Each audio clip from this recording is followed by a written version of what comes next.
بجاه سيدنا إمام المدينة وسابيا كرامه آمين يا ربنا بجاه سيدنا إمام المدينة وسابيا مودني كن يا أخي واستمع بدا عجائبه في وقت سر إلى الكل لنفسم آمين يا ربنا بجاه سيدنا إمام المدينة وسابيا مودني ذاك العجائب معلوم ومشهدة عند البلاد مع الجيران كلهم آمين يا ربنا بجاه سيدنا إمام المدينة وسابيا سرين مودني لما ابتدى مشيه عند الرداء وين وطأ نجاسة يبكي قام في المقيم آمين يا ربنا بجاه سيدنا إمام المدينة وسابيا سرين مودني ذاك البكاء لأن يغسل نجاسته إن لم يكن وهو مغسول ولا سآم آمين يا ربنا بجاه سيدنا إمام المدينة وسابيا وحين أرسله أبوه في صغر عند الفلاة تلا بالخمس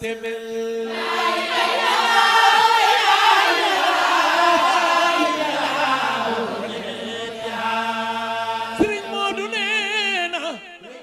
فذاهبا عاجلا عند الرجوع من الفلاة ليس له شيء من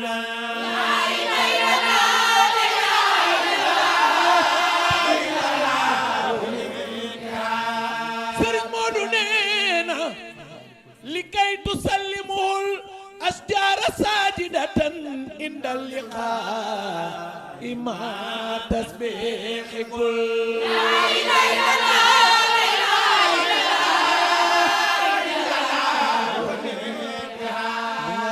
أمانة أمانة أنت سيد الأولين والآخرين ينين فينا أنت سيد الأولين والآخرين ينين فينا فتارك الفيول لاستياب صرف عنهم لرجوع إن على ودن مال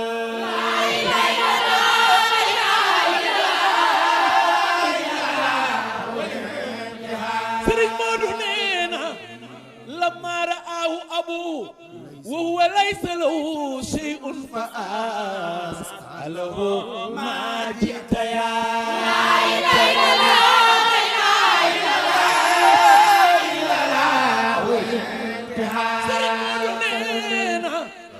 فقال أسلمني الأشجار جملة ما سجود وتسبيح ثم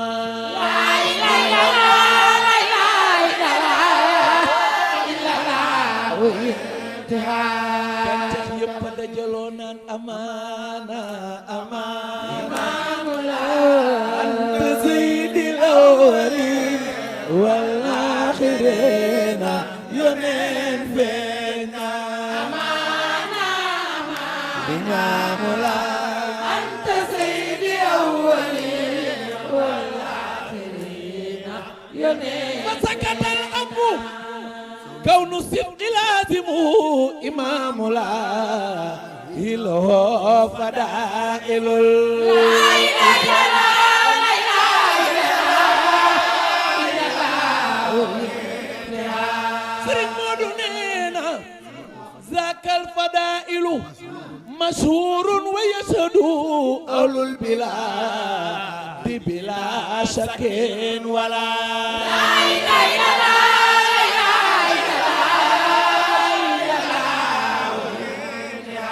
Sëriñ Moodu ne la ilaha illallah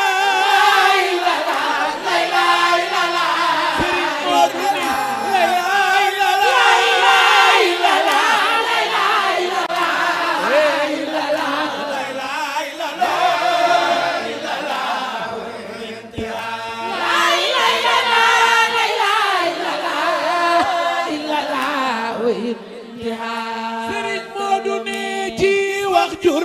rëy ku ko sàlloo aljana di sa kër bara sambalaay ma ka sàlloo aljana Sëriñ Moodu ne ji wax ju rëy way way ku ko sàlloo aljana